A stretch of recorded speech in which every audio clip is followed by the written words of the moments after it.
Should I speak? Iris? Yes, okay.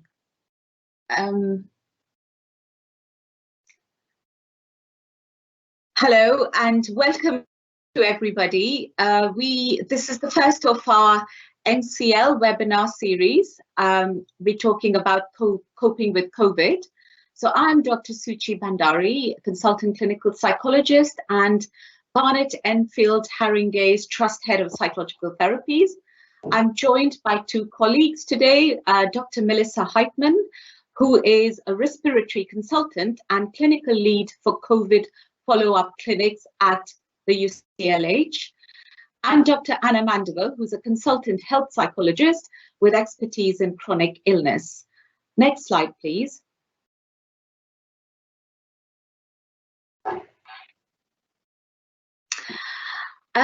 So what we're doing is we're taking it in turns, and I'll be covering a little bit about the impact of COVID on us and in our communities, followed by Dr. Melissa Heitman, who'd be talking to us about her experiences with the UCLH post-COVID clinics, and Dr. Anna Mandeville, who will be talking to us about how we remain resourceful and responsive and cope with the pandemic.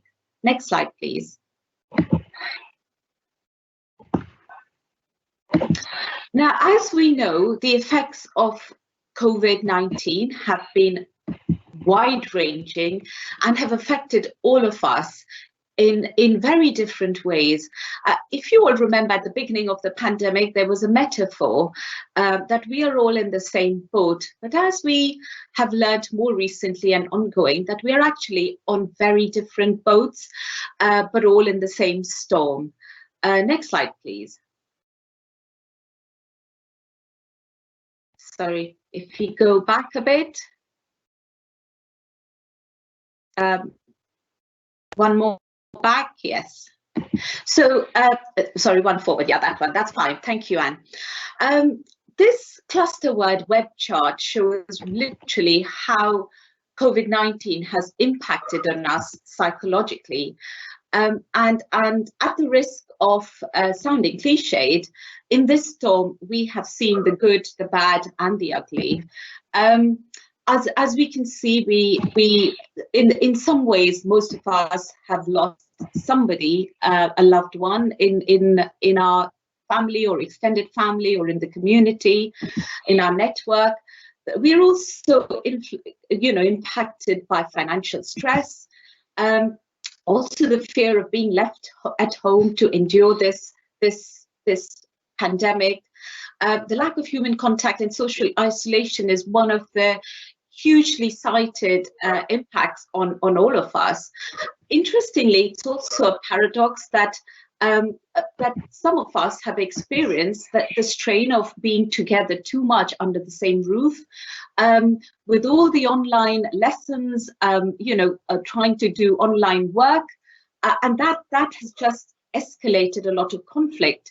We've also recently heard about the effects of domestic abuse and domestic violence in the reports, and also a huge amount of conflict in areas where there are increased number of people, like supermarkets, etc. So yes, I think loss and injury can also be construed in this year as a paradox. Next slide, please.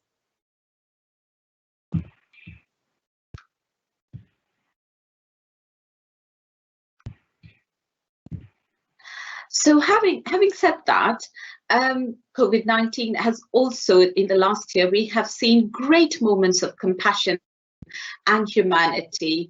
One of the biggest examples is the charitable walks by Tom Moore. Thank you. I think he raised in excess of 30 million. And the big night in, which was the Children in Need and Comic Relief funds, in 3 hours they were nearing 30 million that was donated. We've also experienced the heartfelt support and the clapping for NHS and key workers, especially at the start of last year, and the local communities pulling together and services pulling together. Just on my street, there's one family who converted their front lounge into visor making, a kind of factory, and several other families just on our road were doing a lot of, you know, community work around taking food parcels and, you know, delivering food to homes and you know, the vulnerable. We've also seen an incredible vaccination effort and a lot of voluntary work that's gone in and support helplines that have been set up. So a huge amount of extraordinary humanity in the last year. Next slide, please.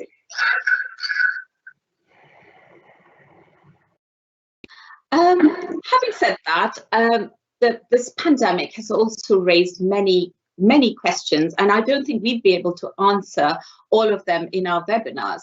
So some of the groups are experiencing disproportionately negative impacts of the coronavirus and some of the measures taken to deal with this. The pandemic has also highlighted the you know, health and social inequalities and the role of social determinants in its impact. We have seen the recent review by Public Health England on the 2nd of June, which has found that people from minority ethnic groups are more likely to get severely ill and die from COVID-19 compared to the majority white population in the UK. And obviously, some of these questions are being addressed over time. Also, emerging evidence has begun to piece together the different factors that help to explain why COVID-19 affects people from some ethnic groups more than others. This includes factors that make catching COVID-19 more likely, such as overrepresentation in key worker roles, perhaps, living in crowded housing and urban areas, and also factors that make severe illness more likely, such as underlying health conditions. I have also heard, you know, the narrative that the next pandemic may well be mental health conditions. What the last year has also provided us is a lot of reflective spaces and platforms to really think about what is the quality of connection that we have in our lives, and how will we also regenerate from this national wound, or international wound, I should say, and also looking at recovery from this wound. Next slide, please. So we can draw on psychological evidence in terms of what helps in crises and crisis situations, and the role that psychological first aid plays in recovery. So what is good psychological first aid? It is really described as something that's humane and a supportive response to our fellow human beings. These are 7 components of psychological first aid that are really geared towards looking at providing practical care and support, which does not intrude. So it's looking at check-ins, assessing needs and concerns, and also helping people to address basic needs. For example, if we think about Maslow's hierarchy of need, it's really at the level of food, water, and also information and updates on information, so that we are not constantly living in fear. It's also about listening to people, but not pressurizing them to talk. So it's not about therapy as such, but it's about psychological check-in. And it's also comforting people and helping people to feel calm, and connecting people to information and updates on information and services and social supports, and protecting people from further harm. So that's the key components of psychological first aid, which I think the WHO has also reinforced as an approach for comfort and console in terms of how we go forward in post-pandemic and pandemic aftermath. Could I have the next slide, please? So some of the psychological first aid factors that have been found to be helpful in long-term recovery is about creating a space that's feeling safe, with connection to others, which is calm and hopeful, having access to social, physical, and emotional support, and feeling able to help ourselves and help themselves as individuals and communities. And I will talk a little bit about communities a bit later. Next slide, please.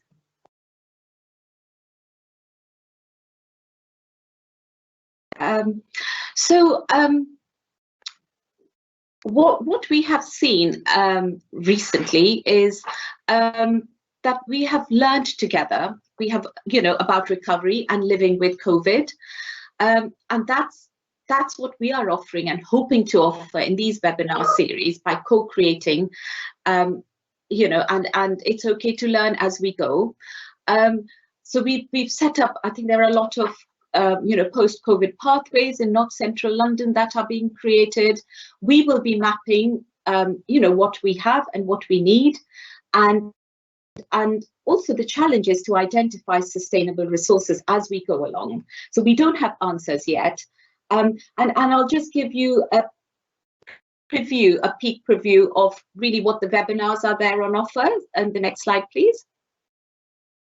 So these are some of the topics that we are following up on in our series around trauma, fatigue, anxiety, mindfulness, something around eating healthily, managing low mood, returning to work, and managing sleep. I think these are the key themes that have emerged as being quite relevant and important over the last year. I'm going to pass you on to Dr. Melissa Heitman now. Thank you. Thanks very much, Suchi. So my name is Melissa Heitman. I'm a consultant respiratory physician at University College London Hospital, and I'm the clinical lead for the post-COVID service. And you may have heard that the NHS has rolled out clinics in each area of England, certainly, for patients who are struggling with symptoms after COVID infection to be assessed and cared for. And I wanted to talk to you about what we've learnt over the last year at our clinic and how we're working with other partners across North Central London, the 5 boroughs of North Central London, to make sure that all patients have access to assessment and care with post-COVID syndrome, or long COVID as it's more commonly known. So next slide, please. I just thought I'd start by talking to you about who comes to the clinic. So if we just move the slides on one.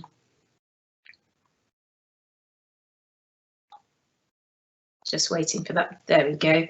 So at the clinic, we'll see patients either who've been referred by their GP, or patients who've had a hospital admission with COVID.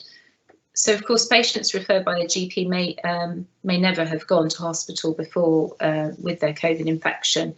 But if they've had symptoms that are lasting more than 4 weeks with no signs of improvement, then the GP will do an assessment and perhaps arrange some initial tests to be done, and take a decision about whether the patient needs any further care from either a community service or our clinic, which is actually supporting the 5 boroughs at the moment.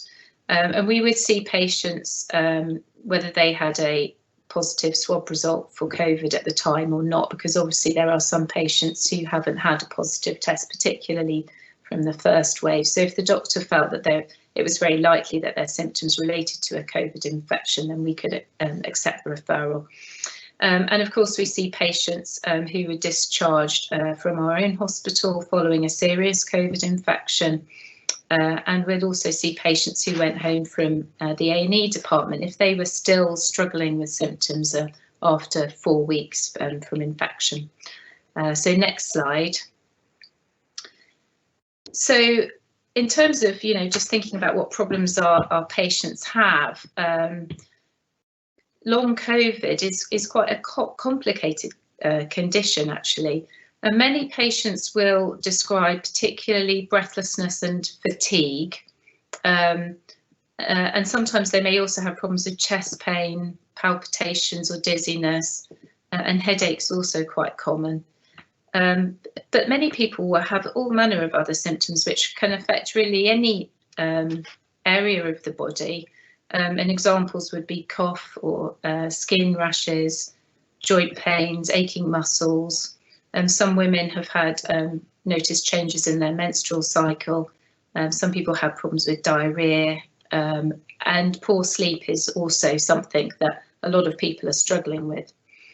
And the symptoms can be very difficult, and as Suchi was saying, this has been a really difficult time for everybody, and unsurprisingly some patients are also struggling with feeling anxious and also with low mood, and although we think that long COVID is a physical illness, we have learned that sort of helping to improve patients' psychological well-being can be an important part of helping them to cope with symptoms. So if I move on to the next slide, my colleagues are going to talk a bit more about the psychology support, but if I sort of focus on the sort of the physical health aspects, I can describe to you, what would happen in the clinic, in the specialist clinic at UCLH.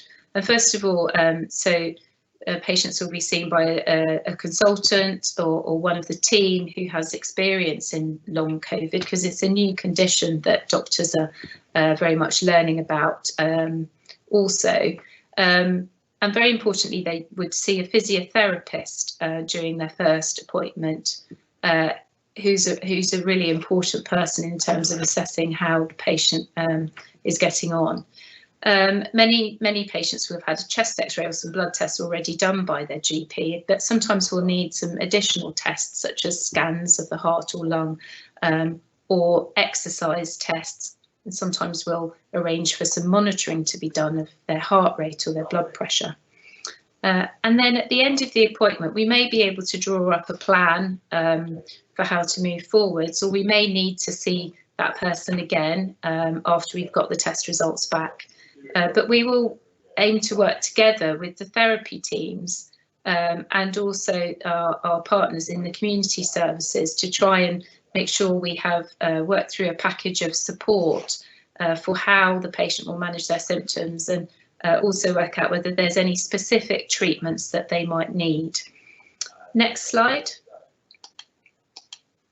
So although I'm a respiratory consultant and I normally look after people with lung disease, long COVID affects many systems of the body, and so in the clinic we've drawn together specialists who work in a number of different areas to input into understanding the condition and working out the right ways to manage and treat it. So this is just some of the doctors and therapists and research staff who are in the service, and I think it's important to say that we don't think that long COVID is something that's simply related to the lungs, and that many body systems can be involved. Next slide. Now, so I suppose the question we'd all like to answer is, what exactly causes long COVID? Why does it happen to some people and not to others? And we definitely don't have the answer to that yet. And it seems likely that long COVID is due to a number of different processes, and they may be slightly different in different people, because we see slightly different patterns of illness in different patients. There's some suggestion from the Office of National Statistics that long COVID in patients who haven't gone to hospital is more common at the age between 35 and 49. So it is, people of a sort of medium age. Patients who were admitted to hospital with severe COVID are more likely to be of an old age, of course. And they're more likely also to have underlying health conditions, or live in an area, a more deprived area. So there's, in a sense, two groups of patients that we look after. The patients who went to hospital with a severe illness and they're still suffering the effects of that, and then other patients who didn't have such a dangerous illness at the beginning, but who've then developed really difficult symptoms. So there's lots of questions that researchers and scientists are considering in terms of what could be accounting for these ongoing symptoms. And so there's a few theories around, but we need more research to back those up. So, for example, we wonder if the virus triggers a different immune response in some people who have long COVID. There's also a theory that it could affect the way our cells generate energy, or that the virus may be affecting the tiny blood vessels that go to supply our various organs, or that it causes inflammation in certain organs. And all of these factors could be at play and could be contributing to symptoms. But although we've got these ideas, we don't yet know what the cause of long COVID is. So next slide. Obviously, what we need to do is work out how to help people to recover. And we've been learning a lot over the last year about what approaches work and what's not helpful. There are certain symptoms that can be improved with use of medications, as we've used, for many years in these sort of situations. But part of our assessment is also about making sure that we have a sort of sound diagnosis and that we've excluded other dangerous causes for the patient's symptoms.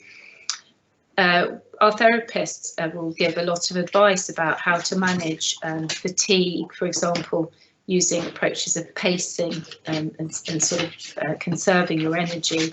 And sometimes it's helpful to use diaries so that we get a sense of what the person's normal daily life is and help them to manage that better. Breathlessness is a very common symptom, and sometimes that doesn't seem to be necessarily due to any damage that we can see within the lungs or the heart. But patients can feel better by addressing their pattern of breathing with physiotherapy support. And we've also, in the last few months, been able to access a programme through the English National Opera, where voice coaches also support patients with managing those breathless feelings. There's some evidence that yoga is helping patients with long COVID as well.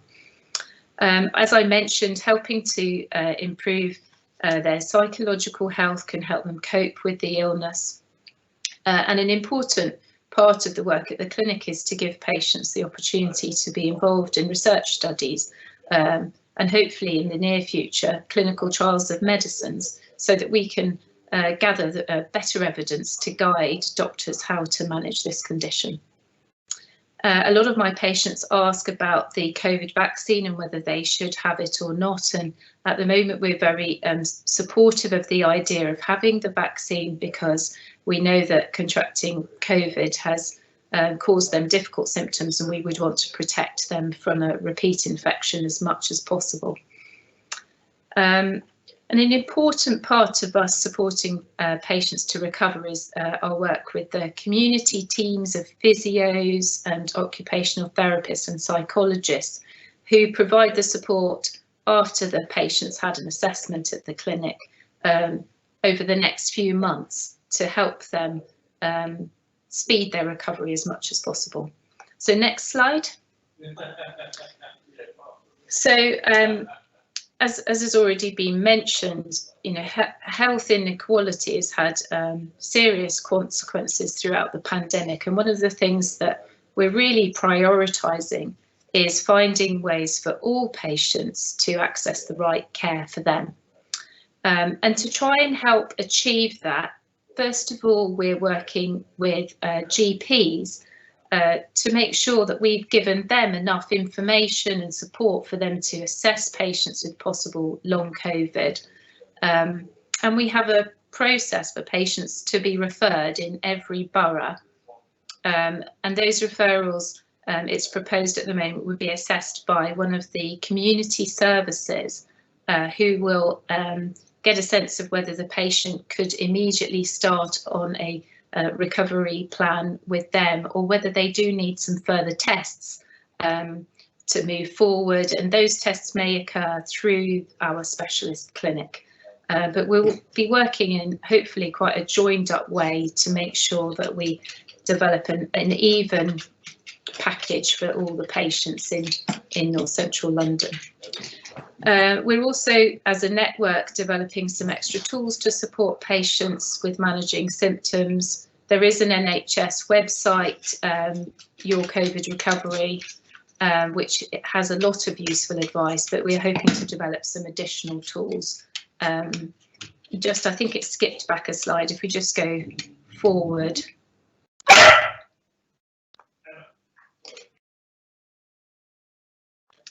And yeah, so those tools can involve a number of resources, so online resources. There's also increasingly being developed a number of apps to help patients manage long COVID symptoms, and hopefully that's all going to be useful in supporting as many people as possible. But of course, we're going to have to find the right ways of supporting all different kinds of patient groups and find the right tools for them.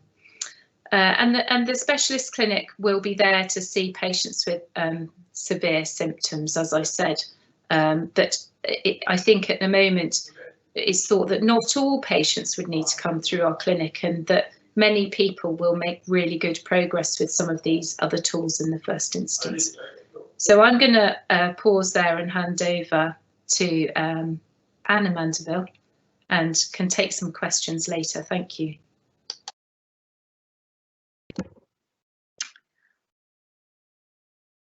Okay, so I'm just going to wait for my slides to be uploaded, and then I can start my section.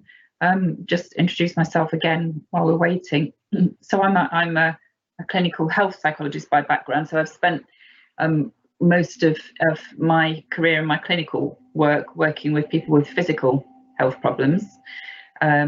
And I've done a lot of work in pain management. I've done a lot of work at UCLH in the past, and as a health psychologist, we're trying to sort of use our knowledge of psychology both to sort of help people navigate the medical system itself, and also to think about health behaviours.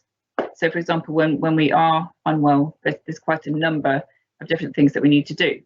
We need to understand our condition, and that's very important. I've often done a lot of work with my medical colleagues, worked alongside them for years to really help patients to understand what their condition is about. And I guess that's, you know, one of the challenges of the current COVID pandemic, is that we're all trying to understand what's happening at the same time. But of course, it's really, really important to understand your symptoms and to know if they're dangerous or not. So I can't actually see my slides coming up as yet. I can carry on talking. I'm happy to do that, but it'd be good to have the slides. So whilst I'm waiting for Anne to load those up, so just to sort of give a parallel. So if we think about pain patients, so when we experience the symptom of pain, I mean, of course, sometimes it can be a dangerous sign, and that's why we go to the doctors, and we get our medical work, we get things checked out. And for some people, they can experience a persistent pain, and this doesn't mean to say that it's in your head either, because we know that actually, in problems with persistent pain, sometimes the nervous system itself starts to malfunction and send pain signals, even when there's not any tissue damage. So what we do is really carefully do investigations and tests, and if we can exclude dangerous causes, then we kind of conclude, well, it's not that it's just in your head. It's not. It's in your body, and we know that the spinal cord can change, the brain itself can change. But what we do know is that actually those kinds of pains are not dangerous, so to speak. They're unpleasant, definitely, because all pain is unpleasant, but they're not dangerous.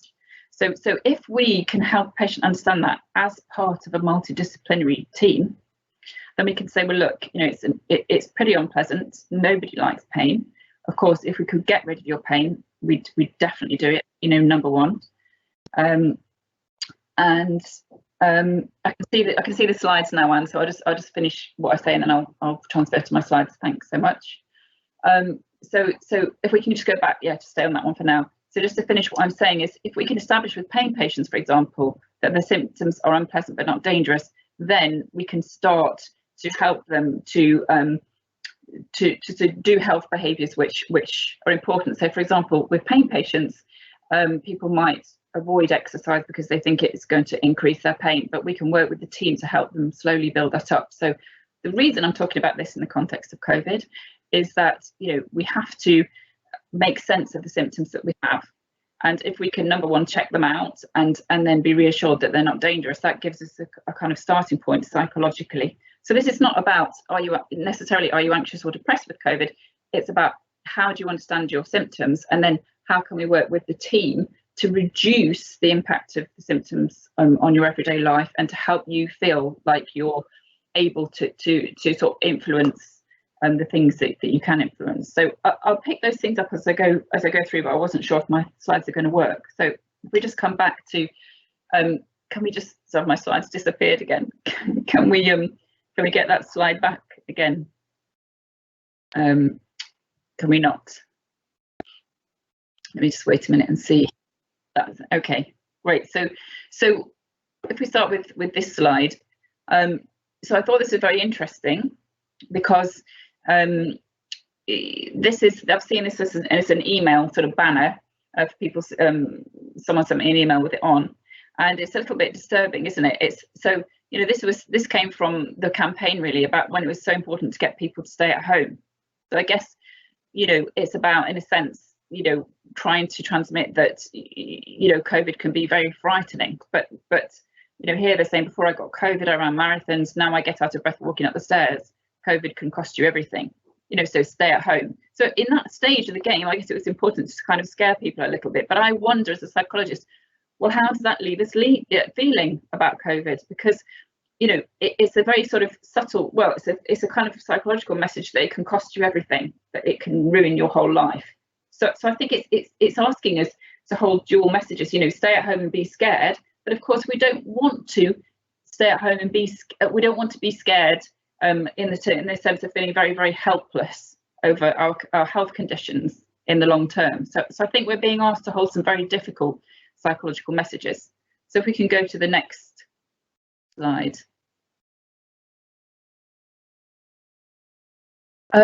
So what have I learned as a health psychologist that might be useful in the current situation and current pandemic? Well, you know, I think tackling health conditions and longer term health conditions is really, really important to do in partnership with your health professionals. So people have talked a lot in the past about oh, okay, let me just take a pause here. So can anybody actually see my slides right now? Yes or no? I'm not clear about that. Can you see them, Anna? Yes. Yes, Anna. Everyone can see them, yeah? Yes. Okay, great, thank you. So yes, we've talked to, so I'm sure a lot of you may have heard about self-management, and we talk about self-management for pain, but I think it's a little bit of a misnomer because we're not wanting to leave anybody to manage things completely themselves. But it's really about becoming an active partner in your care with health professionals. So I've kind of described what I've found useful in my experience in pain management is to get with the MDT and to develop an understanding of why your body is behaving the way it is as far as we can, so that you're able then to respond to what's happening to your body, respond to your symptoms, respond to your health condition, and not just react. Because I guess, you know, when things are scary, you know, our reactions can be anxiety, understandably, completely. We can panic about lots of things. I mean, I myself did have COVID, and I can tell you that when I wasn't able to breathe, I was really, you know, having to put a lot of effort in to respond to that and remain calm, because it's anxiety is a natural response. But of course, you know, we also know that, you know, our bodies can change. They can change and recover. And what we think and do can make a huge difference to how we experience any kind of health condition. So this is really what I've learned as a health psychologist. So if we can go to the next slide. So I think, as I say, you know, any kind of complex health condition like this, this is why it's great today that Melissa's been able to join us, so that we can give a psychobiological response to what's going on. I think we just flipped out of the slides again. So we've said it's actually better together. So I think one of the important things is to find out and link in with your communities. Can we go back to that slide, Anne? Sorry. In terms of what's going on for you locally. So as Melissa has said, you know, your GP is able to refer you into the UCLH specialist clinic if you need it. But I know we're setting up clinics now. If we can go back one, but it's quite difficult because it's skipping out of it quite a lot. I think we need to go. We could just go back one.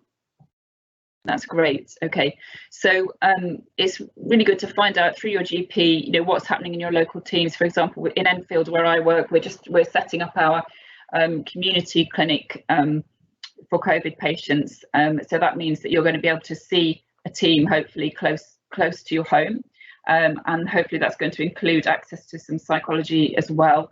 But if we need to, then we can step you up back into the clinic in central London. And as Melissa said, there are self-help resources like your COVID recovery, and we're also working across NCL now with some apps that we hope to be able to increase this partnership between the MDT teams and patients as to how to deal better with any long COVID symptoms that people might experience. So can we go to the next slide? Thank you. So, you know, I think I've already said a lot of this, but you know, the MDT is so important because it's very, very important to feel as safe as you can with any medical condition. And you know, this means that we need to have relationships that we can trust with our doctors, because we have lots of questions. We need to feel confident that they're investigating things correctly, and that we understand what they're telling us about the condition. So we need to get the facts about COVID. We need to stay as close to the facts as possible. And what's really helpful is to have health psychologists and physiotherapists that can help us think about you know, how we might approach practical things. Like, for example, you know, one of the difficulties in COVID is symptoms like breathlessness or palpitations. You know, how do we understand and interpret those symptoms, and what are the best behaviours to follow as a consequence? So they're all really important things to tackle as a team, because when we can do this as a team and when we understand something, but clearly we don't understand everything about COVID. We don't understand everything about persistent pain, and we're finding out new things all the time. But understanding together helps us to reduce our fear. And you can see that this is this slide is kind of draws on a cartoon which is called Taming the Beast, and it was made by a pain professor in Australia. And there's that sort of quite striking cartoon of a beast, you know, being very intimidating to the person. And what Professor Mosley talks through in this video is, you know, how we can actually help that beast, you know, not to be not there at all, but how can we tame it? How can we reduce it? Because when we're in a lot of fear, that makes us very reactive and not very able to respond in the best possible way to whatever health condition we're going through. So thanks, Anne. Can we move to the next slide? So again, I thought it'd be really interesting just to draw these parallels, although there are, as Melissa was saying, you know, there are important differences because we're still learning lots about COVID. And as I would say, in pain patients, we're not saying that any of these symptoms are psychological. They're not. They're physical. People that experience persistent pain, their symptoms are physical. We can see changes in persistent pain at all sorts of physiological levels. The tolerance of our tissues changes, our brains changed, we've got increased sensitivity of nervous systems, autonomic nervous systems, so lots and lots of things. But what we do with our pain patients is we teach them about some of this stuff as far as we understand it. And I think there's some parallels there. We don't completely understand COVID, but we understand some of it. So if we're able to all talk together, and it's really not this split between these things are biological or they're psychological, it's that we need to work on both those things together, but working on understanding and being accurate and clear about symptoms is definitely the first step. If we can go to the next slide. So, for example, this came up in conversations we've been having recently with Melissa and with the various people who are all talking together about long COVID and how we can support and help people with that. And again, some parallels here with our experience, sort of over 20 years experience of providing MDT clinics in pain management. So one of the really tricky things in pain is that often people get quite fearful about movement and exercise, because one of our natural responses to pain really is to become more still so that we don't re-injure. But as in persistent pain, what we need to do is actually be able to move a bit more. But people often find if they haven't exercised or done anything for a while, then they suddenly start to do too much. They can get a payback effect with a sharp increase in pain. And the problem is that when these things happen, people can spiral down. They feel less active, more depressed.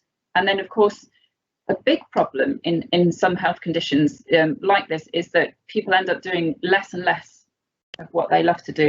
So they're less and less connected with what they value. And that becomes a real problem because their mood goes down and down. So, for example, in pain management, we teach the importance of pacing. So what we find is that, you know, if people pace their activity, they don't get so much of the next day payback. And then, you know, over time, the little tiny step by tiny step, we're often able to decrease the nervous system sensitivity so that they can increase their activity over time.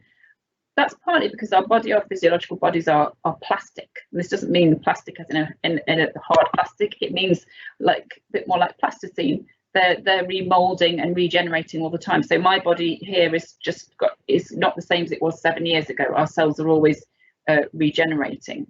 So there's some parallels here, but as Melissa was educating me earlier this week, we don't really know the state of play at the moment in terms of exactly what's going on with COVID. We know that people do get very fatigued with COVID, and what Melissa was saying to me was that the importance is that, you know, pacing becomes a skill for people so that they don't build up this huge energy debt, but very, very, very gradually try and stabilize and then build up if they can. But this is all stuff that we're learning about, and I'm just sharing a little bit of what we've learned about in chronic pain. So next slide. Yeah, so I was doing some research for this webinar today, and one of the things that we know a little bit about in COVID is that this is a mitochondria, which is a kind of an energy cell in our bodies, and we're wondering whether the virus affects these energy cells. But interestingly, I was looking at the research in persistent pain, and there's research there that suggests that the mitochondria, these kind of energy cells, may be affected. But what we don't really know is that, you know, these cells may also be able to regenerate over time, or, you know, in persistent pain, even though there might be some mitochondrial damage, you know, people can increase their exercise tolerance, for example, over time. Not everybody, but again, it's just introducing that idea. For me, this is something about a kind of counter idea to the fact that, you know, COVID has taken everything away.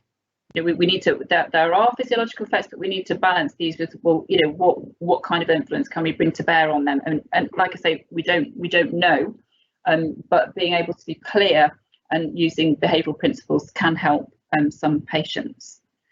So next slide. So I thought it'd be really useful just to take a little bit more of a psychological deep dive and think about a general principle that we have in health psychology and in psychology generally, is that, and this is something about questioning our thoughts.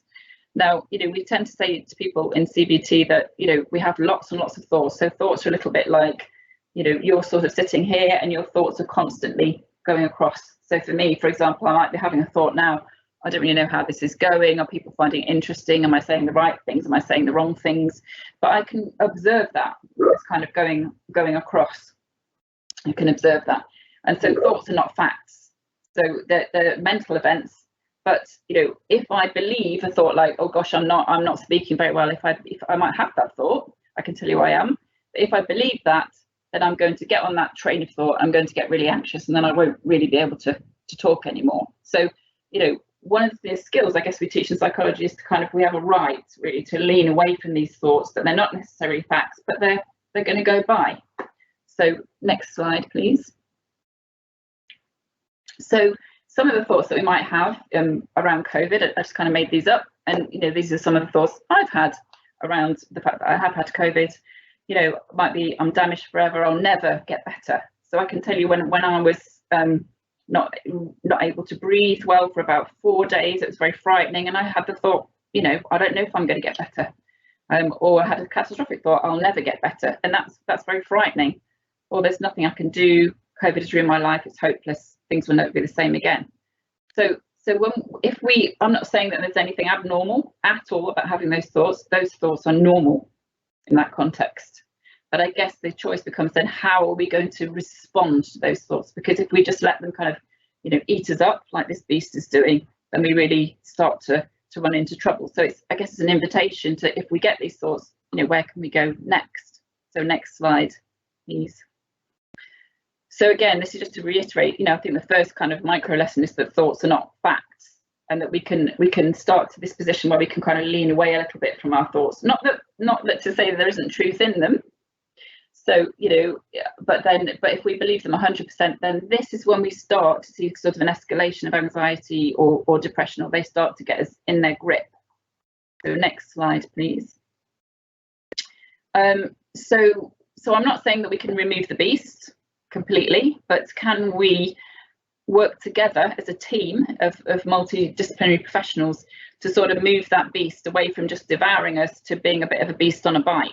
So here again, Professor Mosley's cartooning relationship to pain, the beast is there, but it's kind of contained, it's in its basket, and we're kind of, we're carrying it along with us as we're going to do other things. So, these are some of the thoughts that again, we can sort of watch in ourselves, and these are more useful thoughts. So my doctor's told me feeling breathless isn't dangerous. Yeah, it's uncomfortable. Or, saying, well, okay, I could be patient with my fatigue, little by little. Or even simple things, there are things I can do to help my recovery. And being realistic. We're not asking you to suddenly insert all these positive, unrealistic thoughts, but no, we're all still learning together about COVID. But I think the key is doing it together, being in contact with health professionals, in having those relationships, and then we can feel that, at least the beast is on the back of the bike. So next slide. And this is the nature of our minds, that they're very mechanistic. We've got a very negative cognitive bias. So in fact, our minds are always producing messages that are biased towards being overly negative. So once we know that, we can watch out for that. Another really tricky problem, I think, is when we get anxious over health conditions, and COVID's got to be one of the most anxiety-provoking conditions we've ever experienced in our lifetimes. It's come out of the blue. Everyone's trying to understand it all the time. So one of the mechanisms is that we can get very sensitive, in fact, to what's going on in our body. So I remember once I had a nerve injury in my foot, and it was quite numb.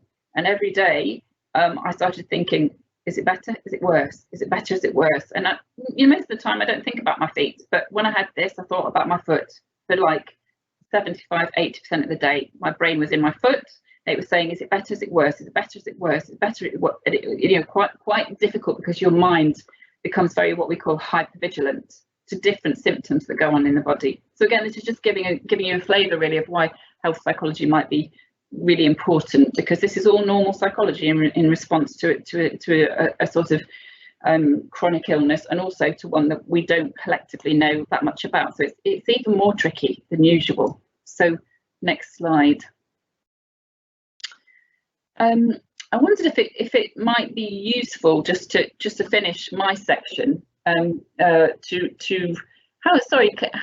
long have we got left? Let me make a judgment about this. I've talked for a while.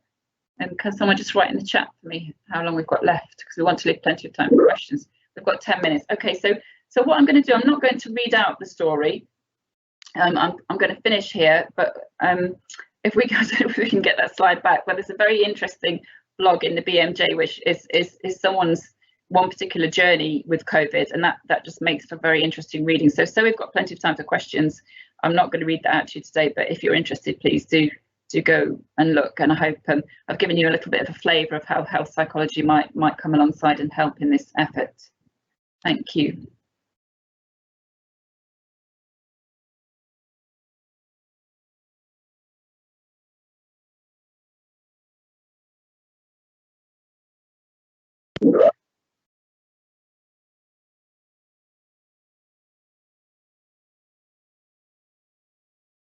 So just to be clear, so that concludes our presentations, and if you have any questions, it'd be great if you could type them in the question and answer section for us, and then we can address anything that we haven't covered, and Anne and Iris are going to help us with that.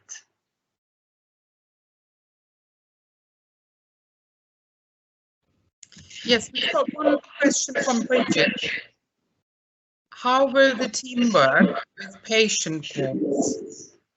I and others are trying approaches such as diets and supplements.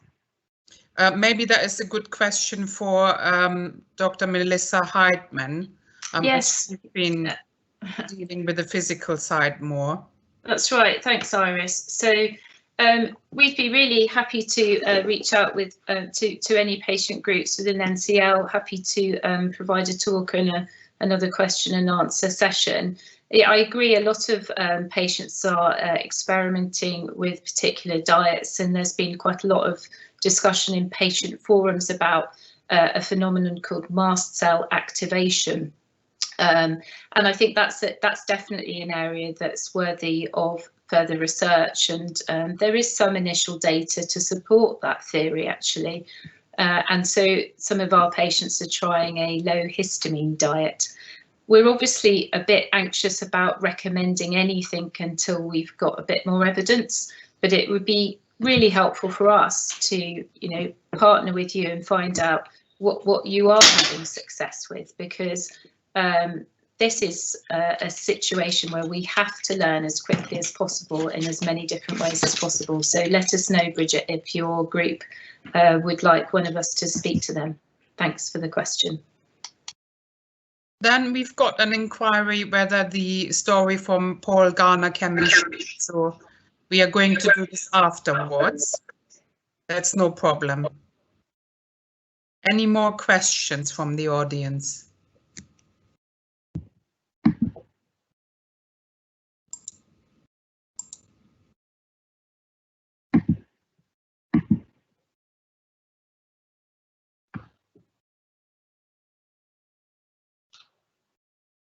We can share a recording actually later on, so you can actually click hopefully into the link of the story itself.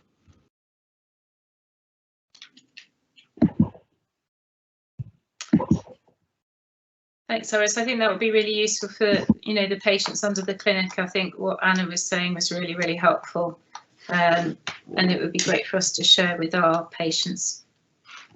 We've got a question from Holly there about how long before patients can be referred. So yeah, Holly, that's a really important question, because you might have read that in some of the guidelines that the medical profession are using, that the sort of definition of post-COVID syndrome comes in after a patient's had symptoms for 12 weeks. But what we recognise is actually if somebody is continuing to be unwell after 4 weeks, it's very important that they speak to their GP in a timely fashion, because there is some useful advice that can sort of speed your recovery if you use it a bit earlier on. So you're saying that you tested positive at the end of January, so you are nearly at the sort of 6 weeks time point. And I think that it would be very reasonable for you to speak to your GP about an assessment, and we would certainly accept referrals really from 4 weeks on. I would say most patients by the time we actually see them, it's usually at least 6 weeks after their initial infection.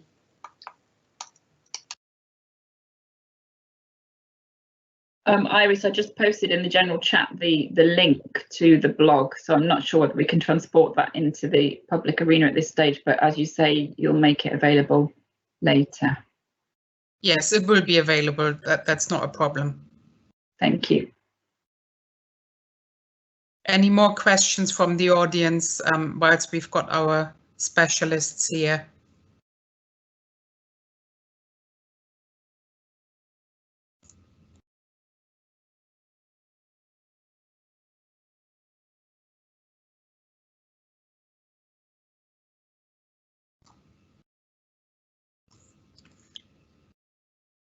Well, then I think we might actually finish early for the moment and share with you afterwards this wonderful video. I like to say thank you again to all the speakers who have made themselves available. Really, really nice, this collaboration, and hope you've enjoyed it. And maybe you join us on one of the other webinars coming up, always on Tuesdays, 12:30, on the specialist sub-context areas relating to COVID. We say bye for now.